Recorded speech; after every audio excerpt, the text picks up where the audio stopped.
Where you from? Man, I'm from down in the valley. I got people trying to wish and pray that I'ma fall about it, all about it till we spoke in person. Don't wanna talk about it now, huh? Oh, you sound tough, toying with them, don't get wound up. How you wound up? Another number in the round up. Put the town up, put the sling up. You mean like San Antonio? Nah, man, farther. Got the east side flow. I'm a giant in the space like FIFA. All the kids V's up, player. Every time when they see my show, thinking that it happened overnight. Let's start the show, Wattis.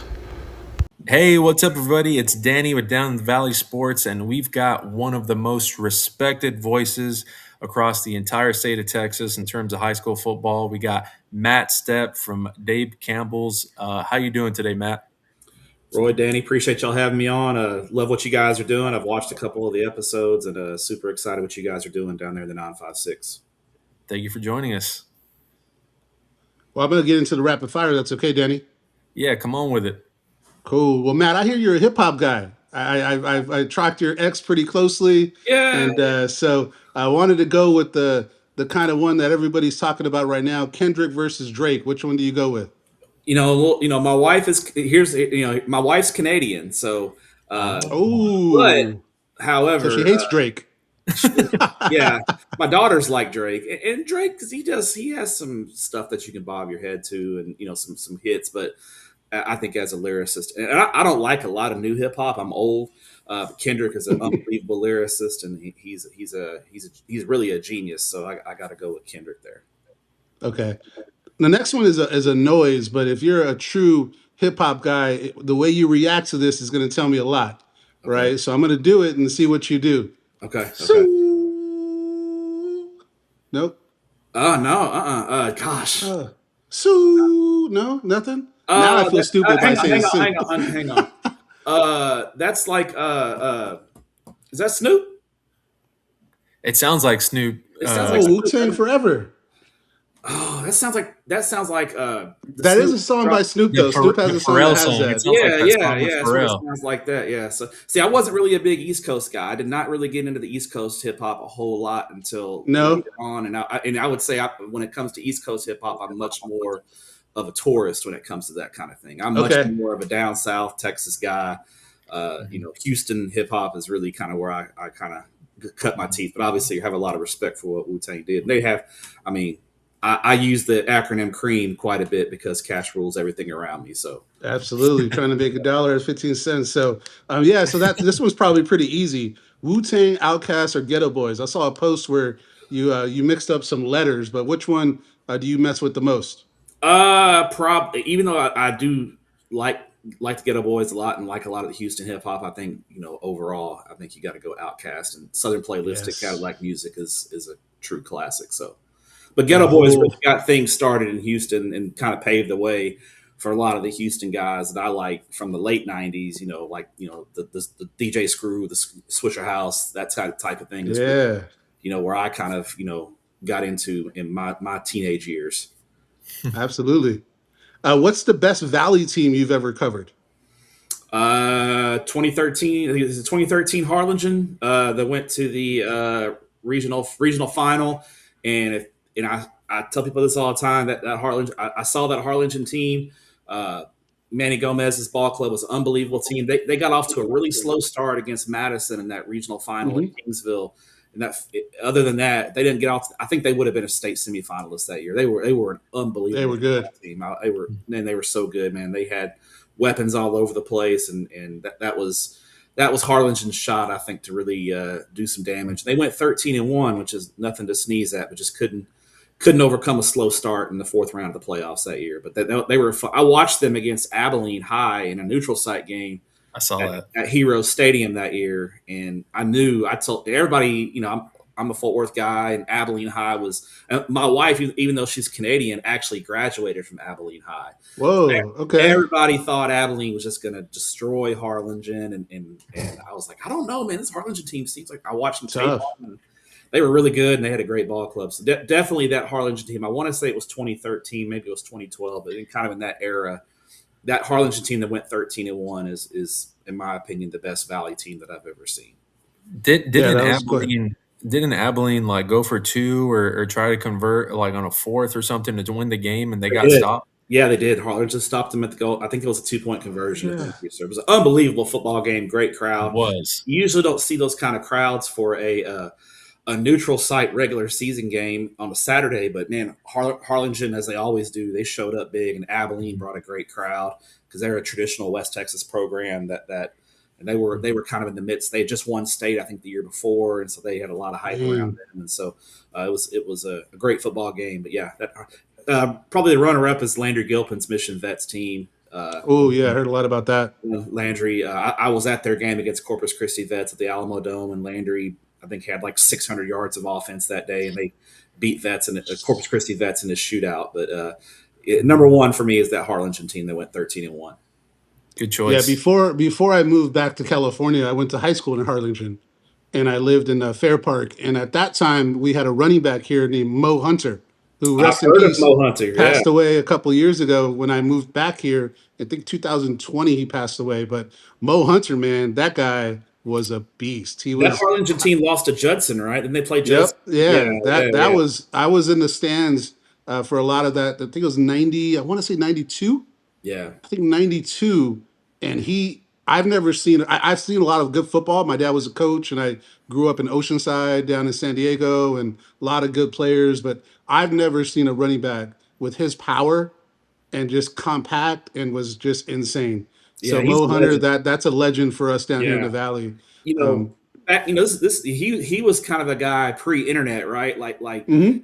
this is back when newspapers are really rolling, and even up here in Dallas Fort Worth, you would hear about Mo Hunter. You'd hear Really? about Rod Douglas at Judson. You'd hear these names, and they were mythical because you didn't have the internet. You No. only read about them in the newspaper, so they were these mythical figures. Maybe you would catch a highlight on Fox Sports Southwest or whatever the heck that TV, on the highlight show late Friday night, maybe.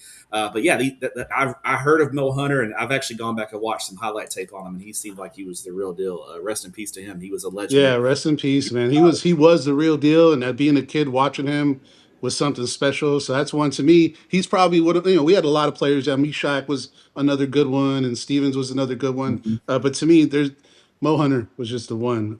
The next one, I know you're a foodie, and as a Big Back Mafia president myself, I definitely enjoy watching you go around the country and do the food thing. Barbecue or tacos? Which ones do you prefer?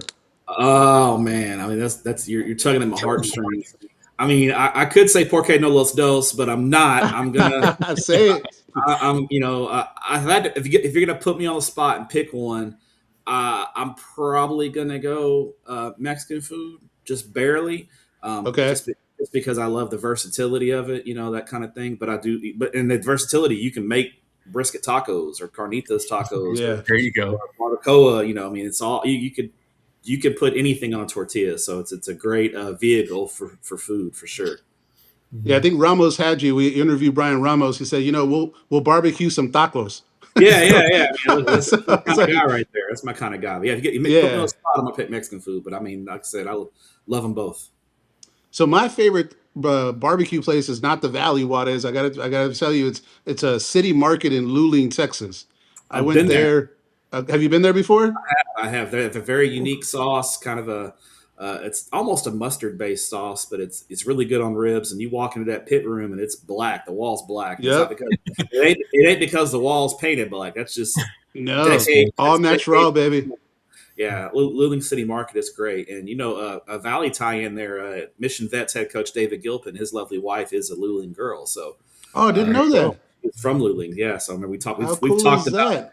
I've talked to Coach Gilpin many times about City Market and Luling and the watermelon water tower they have there in Luling, Texas. So You know what? I'm gonna have to try to see if we can get Gilpin on because I got a family. My dad's best friend from the Marines, who I've known since I was born, is from Gonzales, and his wife is from Luling. yeah, it's a So small you world, never. It's a man. small place. Yeah, it's a small, but yeah, City Market Luling is amazing for sure. It is. What's your favorite taco spot in Texas? Uh, I don't remember the name of it now, but it's in Pearsall, Texas, which is right on I-35 south of San Antonio. And the head coach at the time, Coach Joey Rivera at Pearsall, told me to go there, and I think it's called it's Ben's Taco Stand in Pearsall, Okay. Texas. And it's on a street that they call Taco Alley because there's like 7 taco stands right there in Pearsall. And he told me to show up. He told me to go there pregame and get some tacos, and tell him it was on him and everything. And I pulled up, and there were chickens walking around in the Yeah. I was like, oh, this place Fresh. is straight up legit. And it was so they were open late, so it was so good. I went back post game and got some tacos for the road. So yeah, Ben's Taco Stand in Pearsall, Texas. That's what I'm talking about. Taco Row is pretty cool. That's pretty cool to have 7 taco stands Oh, it was a on one lot, man. spot. Crazy. It was Uh, crazy. It was this one we're going to take you back to your high school years. Describe your athletic ability and accomplishment in one sentence. I would say I was a contradiction because Oh, yeah, I was definitely a contradiction. I played at Everman High School. We were actually a nationally ranked basketball team my senior year. We were ranked in the USA Today top 25. oh If wow. you've ever seen the team picture floating around, I'm very easy to spot. I'm the only white guy on the team, and so our team was loaded. We had in our starting 5, we had 3 guys that went on to play Division I basketball. One who was a 4-year starter in football at TCU, and the 5th guy was a Division II Oh. All-American at Northwestern Oklahoma. I was the 4th guy off the bench, and when I would come into the game, everyone would yell "shooter, shooter," and I was an average shooter, but I was actually pretty athletic. I mean, I'm a lot bigger now. But back in my high school days, I had some elevation and could do some things athletically, which surprised a lot of people because the one white guy on the team, everybody thinks I'm coming in there to shoot. So contradiction. I like that. That was a good one. Yeah. Now, did you happen to wear those air soles, the one that you used to put you on your toes? I don't know how old you are, Matt. I'm No, 45. I did not. I had some friends who would wear them all day in school. They'd wear jump Yeah. soles. We called them jump soles in here. But yeah, I remember. I never wore them. I wish I had because I would have liked to have added another 2 or 3 inches to the vertical. But I could. I did have some above the rim game. Ooh, you smashing on them? Yeah, I did have some above. I'm 6'2". I'm not crazy tall, but I could dunk off verts and do some things Nice. athletically. So yeah, I wish I would have bought the jump soles. I would have liked to have a couple, 2 or 3 more They inches on it. work. My brother was 5'8", and he one summer bought them, saved up the newspaper trail money, and he Yeah, bought some, and he went in on them, and I think he went from touching the rim to doing 2-handed jams at yeah. 5'8". Oh yeah, they worked. I had some buddies who they worked really well for them. So maybe Now, probably not good for your knees and your shins. And they uh, probably wrecked your ankles, but mhm. they work. But back then, nobody cared. Calves It are was, massive though. Your calves are huge. So yeah, yeah. yeah. All right, Danny, I'll pass it to you. Yeah, let's go back to your Everman days, and when did football become something more than what you watched, and did it help fuel your passion for what you do today as a profession? Yeah, so ironically, I didn't play football in high school. I played basketball, baseball in high school, but I always loved football, right? And so like we grew up and we were I won't we weren't we were not poor, but we were probably we were a paycheck to paycheck household, right? And we didn't have a lot of money, and so we couldn't afford to go to Cowboys games or TCU games, that kind of thing. And so going to watch the Everman Bulldogs on Friday night was kind of like our thing. And they were really good when I was growing up. They had about a 40-year run there where they were really, really good. And so that was like my big deal on Friday night. My dad would take me to an Everman game. And my dad was a thrifty man. He would wait till halftime we'd sit in the behind the end zone in his truck and watch from the top of his truck until halftime. The ticket takers would go in and we'd go in for free at halftime. I love And that. that was kind of like my introduction. That's where I really fell in love with high school football, and I would read about it all the time. I was that kid who brought the newspaper. I brought the Fort Worth paper and the Dallas paper into the cafeteria in the morning, and we would read the sports page cover to cover, and I would know all the high school teams and the stats, and kind of fell in love with it that way. And when I went to college to be a coach, and when I decided to didn't really want to be a coach, I kind of just hit the internet kind of at the right time. I don't have a traditional journalism background. I come from it, from a different angle, and kind of was at the right place at the right time. But I think it was because of my passion that kind of helped get me to here. Because I would go to games before I was a journalist and just sit and watch. I'd go to a random Thursday night game and go watch Everman play on Friday nights, and just love going to games before I was a journalist. Mm-hmm. Uh, Nice. I think. Go ahead, Danny. no, I mean, your passion for the game is pretty evident with the amount of miles you put in traveling across the entire state. And I know you're doing it as a profession, but it sounds like you were doing that well before you had to do it as a as your day job. Yeah, for sure. And it's one of those things that I'm blessed that I've been able to travel across the state and see different parts of the state because our state is beautiful and it's unique in a lot of ways because of its size and diversity in people and geography. And I love going to a high school football game in Amarillo and then coming to a high school football game in the Valley. And there's a lot of it that's the same, but there's a lot of differences, and there's a lot of things that are unique to the Valley or unique to Amarillo. Every area kind of has its own flavor of football and kind of how they go about things. And that's, I think, the mosaic of it is what makes our state really unique and beautiful. And I'm fortunate to have I've done a weekend where I went to Amarillo on Thursday and I was in La Jolla on Friday, and done stuff like that, and Crazy. a lot of fun, and it's an honor and a privilege that I've gotten to do it. And yeah, I mean, I do it now, I get paid to do it, but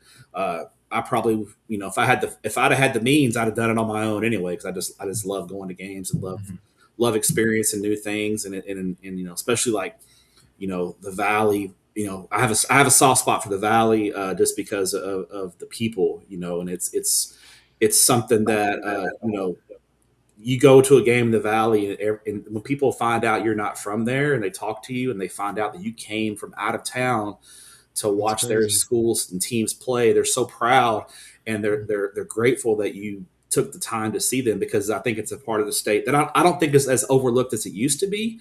And I think UTRGV and their success has brought a lot of visibility to the Valley. But it's a part of the state that's not, because there's not a big city in the Valley, right? It's kind of a collection of small to medium sized cities.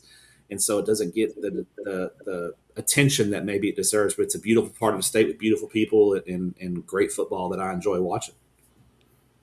Yeah, I know that you're pretty plugged in the coaching movement all over the state, right? Because I go to your page to find out who's getting the next Judson job, who's getting all those things. How did that start? Where did those relationships start? You seem like a guy that you said that you went to high school in early 2000s. So back then, there wasn't really a lot of internet love, right? It was the newspaper type of deal. How did you start getting plugged in? Where did that journey start being an insider within high school sports? So I think it's just going to events and being visible in person. Coaches, and you guys probably know this, dealing with Coach Bush and some of the coaches there at UTRGV and high school coaches in the Valley. Coaches are different. They're not easy to trust, and they don't just trust a guy on the internet. They need to meet you and shake your hand and kind of size you up a little bit, right? And so I would go to 7-on-7s when no one else would go to 7-on-7s. I would go to games that no one else would go to. And I would always make a point to introduce myself and say, hey, I've never met you before. I'm Matt Stepp. And I worked for a website before working for Dave Campbell's. It was called theoldcoach.com. And the Old Coach was kind of a coach's website, right? And so I started posting on there and got to know some coaches, and then met them in person. And the Old Coach is actually an old coach. And so he taught me some things, and I learned some things from older journalists that were traditional journalists who took me in. There was a Valley guy, David Hinojosa, who worked for the Dallas Morning. He's an Edinburgh guy, Edinburgh legend, David Hinojosa, Jorts Nation himself. He was working for the Dallas Morning News. He took me under his wing. There was a reporter at the Fort Worth Star-Telegram, Carlos Mendez, rest in peace to him. He passed away tragically last year. Another guy who took me under his wing and just taught me traditional journalism and kind of things that a traditional journalist does. And then I kind of put my own spin on it, being a quote unquote internet journalist and got a guy who didn't come up through the ranks. But I think it's just about building relationships. And I think it's like that in any profession. You've got to build relationships. And so I've tried to build relationships by being present, being out there, and following through with what I'm going to say. And coaches have learned to trust me, I think, because I'm a guy who, high school coaching changes are unique, right? Because you're still dealing with children here. And it's not like the college coaching changes where they're adults. It's big business. It's big money. And it's real cutthroat, right? High school coaching changes are different because it's a sensitive thing, because you're dealing with 14-year-olds to 17, 18-year-olds that are kids. And so Sometimes I don't break the news first because I've promised that coach that I would sit on it until a certain time. And that's Mm, caused me to not break some stories, but it's also caused me to gain 50 times more stories than I would have gained by following through. Because that coach is going to tell his friends, "Hey, you can talk to Stepp. He's going to follow through. He's not going to burn you." And so if a coach tells me, "Hey, can you not post this till 6 o'clock Wednesday?" That I'm going to do it because it's what he asked. Because I don't want his kids. If he's going to talk to his kids, high school kids, I think they need to hear from him why he's leaving. I owe it to those children to let the coach speak to them on his own terms. And those are hard conversations because, these coaches are leaving jobs, and, sometimes the kids feel like, well, what did we do wrong? And a lot of times right. what the kid did wrong, it's a better situation for that coach and his family. We all are adults, and we all, if it's a better job, we're probably going to leave for it. Right. And so it's the same thing with coaches that, if I'm making $100,000 at this school and this school that has an indoor facility and a brand new weight room and has a chance to win state offers me $120,000 a year, I've got an obligation to my family to take that job. And so that's just part of it. It's nothing those kids did. It's just adult stuff that I think that coach needs to talk to those kids about. Yeah, and I think that's a great point because trust is earned, not given, right? And I think you've already kind of put that together where you have these relationships where you could have broke stuff, right, for the sake of information, Mm-hmm. but you held back for the sake of trust, right? And I Yes. think that's pretty cool because that does build relationships more than that. One question I did have, since you're obviously plugged in, what hire are you the most excited about this offseason? Oh, that's a good one. That's a great question. I'm really excited to see what Justin Evans does there at Denton Braswell. He came from Corpus Christi Miller. Yeah. Really did an unbelievable job there at Miller, turning them into a powerhouse in South Texas. And so, really excited to see what he does, moving up to a 6A school in the Dallas-Fort Worth area. Really excited to see that. I know the new Judson head coach personally, Vernon Hughes, a great guy. Excited to see if he can turn that program around. And then, there's a job in the Metroplex, Waxahachie, that had a great year last year. They're loaded with talent, and they've got a brand new coach who was a defensive coordinator, got promoted to offensive coordinator. So really excited to see what Lawrence Williams does there at Waxahachie High School. Nice, nice. All those I knew about, so I feel good about my studying. So, and it's probably only because I follow you. I'll Well, I pass it back appreciate to it. you, Danny. Yeah, let's circle back to the talk about the Valley and what stands out about Valley football and maybe what's a bit different about the 956 football culture compared to what you see around the state. I think if the one word I can sum up Valley football is passion. It is the most passionate fans in the state of Texas, bar none. I go to a game in the Valley, and it's rare that it's not a packed house and with a great crowd and a fun atmosphere. There's just a ton of passion and pride at games in the Valley. I think that's the biggest thing that stands out to me. One unique thing that I think teams and this is talking about how this is a unique Valley quirk, and it's the national anthem. In the Valley, teams line up on the 20-yard line for the national anthem on the field across the Yeah. field, and they stand and do the national. That's not done anywhere else in the state of Texas. That is a Valley thing. Really? Yes, it's only if you watch a Valley team play a non-Valley team in the playoffs, the other team is kind of like weirded out. Like, what are these guys doing? Because they're on the sideline. They're lined up for the national anthem on the sideline. Oh, yeah, you're right. Valley teams go to the 20-yard line and line up across. So that's one thing that's kind of a Valley unique thing to Valley football. But you see it, you're kind of like it's just interesting to watch the other team and see how they react because they're not used to seeing. It's nothing. It's just what they do. It's just what teams in the Valley do when they do the national anthem, and it's just a little thing.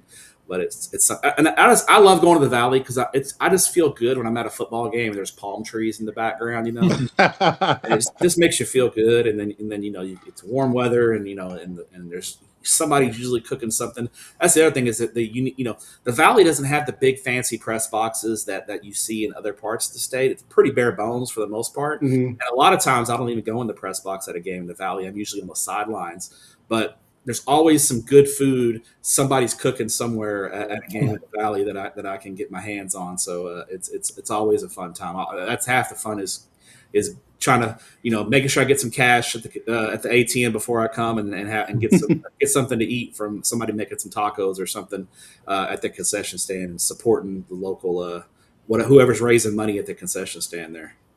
Yeah, there's not many places you can get Takis with nacho cheese right at the No, concession stand. no, Right. I don't know if that's a Valley thing, and it's probably why we're the biggest people around, but that's pretty unique to get nachos oh yeah. cheese with Takis. So my buddy, one of my best friends, who's actually he's actually half Hispanic. His mom's Hispanic, his dad's white, and he came to the Valley with me one time, and we were at a game in Donna, and he got Takis with nacho cheese on them, and they was just walking around like, this is great. And it was a pretty place. Like, I love this place. He was like, I need to move down here. So he had a good time down there. So shout out boy Jason. Yeah, it's either that or the Frito pie, right? You get the Fritos, you just throw some chili in it, and you just walk around and call it a day. Cold day, there's nothing like it on a cold night, man. A good Frito pie on a cold night hits the spot. So obviously you've been to a bunch of stadiums. Valley is a little specific. What's the best stadium you've been to? Probably Weslaco Stadium. I like Weslaco Stadium the best. I also Tom Landry, after the remodel, is really nice too over there in Mission. They did a great job. I've not been to Memorial Stadium in McAllen since they put the new press box in. I've driven past it. It looks awesome. But I haven't been to a game there since they put the new press box in. But I think if I went to a game there, it'd probably be one of my favorites as well. But yeah, I like Weslaco Stadium. It's right on the main drag there in town. It's always a good crowd. It's a nice stadium, good amenities, and they do a great job there hosting there at Weslaco for Weslaco and Weslaco East. Yeah, I went there for the Coaches Association All-Star practice, so I was able to meet some people there, and you're right, it's an impressive stadium. I coming from California, moving here 7 years ago, I forgot how nice the facilities are down here. So to go to these stadiums and see some of the scoreboards and just the way they do it, it is different, and it's not something that is very common with a town of 5,000 people. You have a stadium with 10,000 seats. I'm telling you, and all the amenities. Yeah, it's crazy. This is a Metroplex stadium, but one day I got to a stadium in the Metroplex for a Thursday game early, and it was in Carrollton, Standard Stadium. This guy pulls up, and there's nobody in the parking lot. I got there early because I got off work early, and traffic wasn't too bad, so I got to the stadium early. And this guy pulls up, and he's obviously driving a rental car from the airport, and it's got out of state plates. And he pulls up and goes, "Excuse me, sir." He's like, "What college plays here?" And I'm like, "Oh, bro, it's the high school stadium, man." He was like, "With instant replay," and I was like, "Yeah, man, welcome to Texas," And so, yeah, this kind of is what it is. Yeah, but the stadiums in the Valley maybe don't have the impressive press boxes, but they've usually got really nice scoreboards. They're always big. Like La Feria is a 4A school, and they've got a really good sized stadium. That thing is always packed out. That place looks like a 5A stadium from the size of it. And so that's the thing. The passion in the Valley, man. Everyone comes out and supports on Friday night. It's high school football is still a big deal, and it was even though UTRGV I think has really established themselves as the Valley's team. I love how on Friday nights, man, everybody shuts down. They go to the games, or they're calling into the radio station, talking noise to each other. And I mean, I went to the Battle of Arroyo a couple of years ago, and they were both Harlingen and San Benito were undefeated, and there was Coast Guard flyover for a high school football game. It was awesome, man. It's just a lot of fun. I look forward every year, every time that I can go down to the Valley to cover a high school game. I really look forward to it. It's always a fun weekend. Yeah, that's if all the Valley people listening, you can hear Matt's not a visitor. He comes here, like he knows our area. If you're throwing down Donna references, right, and you're throwing down the Battle of Arroyo references, this is not fake stuff. My boy comes here and is at home. So I appreciate that, and definitely love to hear it, because you get some people that say they come down here but don't really know the Valley. I can tell and you appreciate it, and I love that. Yeah, it's one of those things. And again, if I hadn't have been so welcomed when I first came down to the Valley back in 2010 or whenever it was the first time. Now I made the mistake of driving, and that is a haul from Dallas to drive to the Valley, and the checkpoint threw me off there too. But I got used to it. But just driving down, it's a long drive, but just the people down there, like I said, it's just everybody. I'm sure if I asked, somebody would let me crash on their couch at their crib, like Of if I course. have a hotel room. Like everybody's so accommodating, and I have people offering to buy me food and just and nobody has to do that, right? But and I never asked for it. But the fact that they offered it just lets you know how kind and welcoming the people are, and that's why I come back. I try to come back at least once a year. I think I've been last year. I came down. I've already been down there once this year. I was down there in January for the City of Palms Coaches Clinic, and Yep. I went down there twice last year. So I try to get down to the Valley at least once a year, if not more, because it's just always such a good time. And it's a good time because of the people. Well, I'm going to honor Matt with the Puro 956 member, just because he Yeah. knows what we're all about, and I'll pass it back to Danny to wrap up.